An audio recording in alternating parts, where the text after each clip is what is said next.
Assalamualaikum warahmatullahi wabarakatuh. Sabahal khair ayuhat tulab wa talibat. Kaifa halukum? Semoga Ananda semua meskipun belajar di rumah saja selalu dalam keadaan sehat dan tetap dalam lindungan Allah Subhanahu wa taala. Ananda kelas 5 yang berbahagia, pada kesempatan pagi hari ini kita akan melanjutkan pelajaran kita pada pertemuan sebelumnya. Kalau sebelumnya kita belajar tentang keperwiraan Rasulullah Shallallahu Alaihi Wasallam dalam perang Badar, kali ini kita akan melanjutkan tentang keperwiraan Rasulullah Muhammad Shallallahu Alaihi Wasallam dalam peristiwa perang Uhud. Tapi mengawali hari ini, marilah kita bersama-sama membaca Al-Basmalah. Bismillahirrahmanirrahim. Anak-anak ustazah yang dirahmati Allah Subhanahu wa taala, pada kesempatan kali ini kita sedikit bahas tentang perang Badar dulu. Masih ingat kan di peristiwa perang Badar kaum muslimin mendapatkan kemenangan? Ya, benar sekali. Karena ada bantuan dari para malaikat.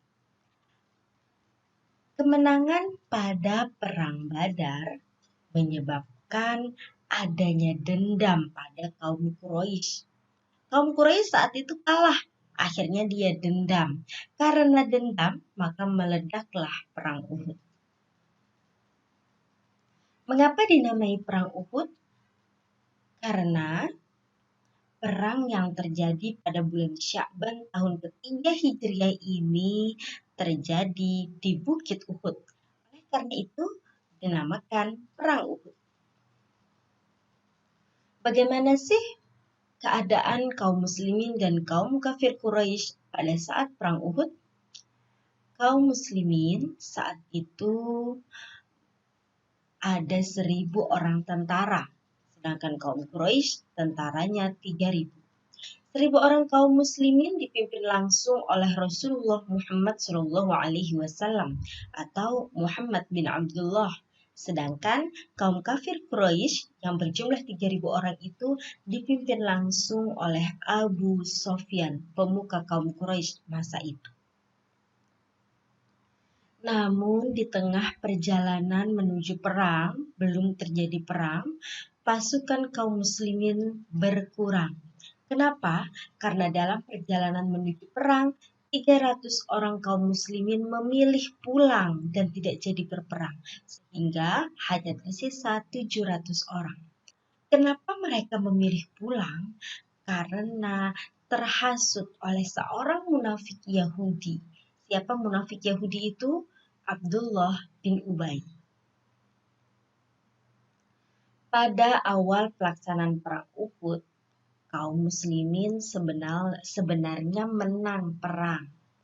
Namun tiba-tiba karena melihat banyaknya harta rampasan perang, para pemanah yang jumlahnya 50 orang turun dari Bukit Uhud. Mereka tergiur akan banyaknya harta rampasan perang.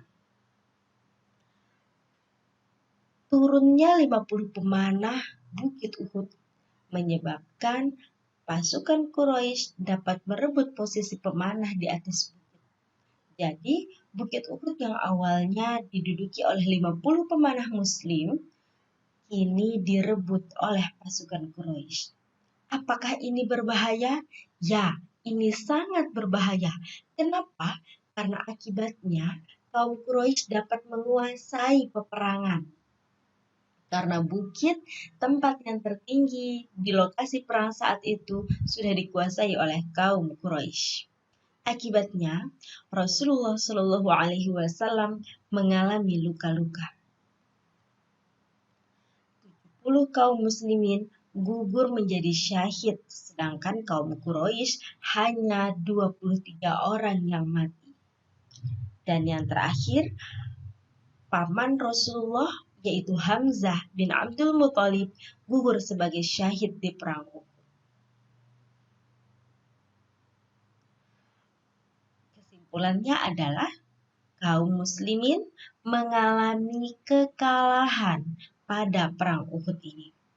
Lantas, apa hikmahnya? Kekalahan di perang Uhud ialah akibat ketidakpatuhan atas perintah Rasulullah Muhammad SAW. Di mana letak ketidakpatuhannya? Ketika 50 pemanah turun dari Bukit Uhud sebelum peperangan usai. Akibat ketamakan akan harta, sehingga mudah tergiur dengan harta perang. Melihat banyaknya harta rampasan perang, orang-orang muslimin 50 pemanah turun dari atas gunung. Akibat apa? Akibat ketamakan dan kerakusan atas harta. Juga akibat ketidakdisiplinan terhadap strategi perang yang sudah diatur matang oleh Rasulullah Muhammad SAW. Hikmah yang dapat kita ambil dari akibat-akibat ini ialah agar kita tidak mengalami kekalahan pada perang yang saat ini kita hadapi, yaitu perang hawa nafsu, yaitu perang melawan kemaksiatan dan kezoliman. Yang perlu kita lakukan adalah menaati dan memegang erat ajaran-ajaran Rasulullah Muhammad SAW, menyederhanakan diri agar kita tidak menjadi orang yang tamak akan harta dan rakus. Dan yang terpenting, kita harus menjadi sosok yang disiplin aturan. Insya Allah kita akan menang menghadapi perang yang saat ini sedang kita hadapi, yaitu perang hawa nafsu dan perang melawan kemaksiatan dan kezoliman. Akhirnya, Allahumma hdina fiman hadait. Semoga Allah selalu memberikan kita petunjuk sebagaimana beliau menunjuki orang-orang terdahulu. Akhirnya anak-anak, inilah pelajaran kita hari ini tentang keperwiraan Rasulullah di perang Uhud. Tentu kalian sudah memahami kan apa yang menyebabkan terjadinya perang Uhud dan bagaimana perbandingan jumlah kaum muslimin dengan kaum kafir Quraisy. Lalu yang terpenting adalah memahami sebab-sebab kekalahan kaum muslimin dalam peristiwa perang Uhud. Akhirnya, marilah kita akhiri dengan membaca Alhamdulillah. Alhamdulillahirrabbilalamin. Semoga apa yang kita pelajari hari ini bermanfaat untuk kita semua dan sama-sama kita dapat ambil hikmahnya.